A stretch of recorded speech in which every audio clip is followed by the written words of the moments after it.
வேப்பிலை அடிக்கிட்டு எடுத்துக்காம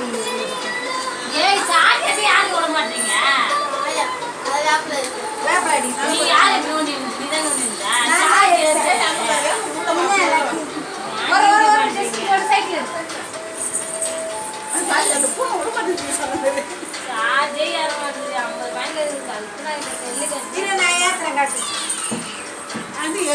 பாருங்க அம்மா பிள்ளைங்க பாருங்க யாரு காலம் அந்த பக்கமா போய்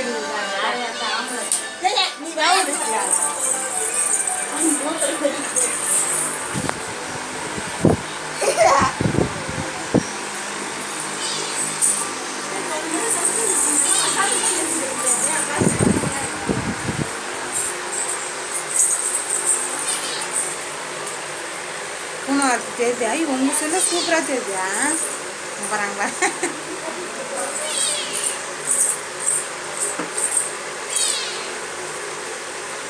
போதும் அப்புறம் வீணாயிடுது. அப்ப எங்க பாரு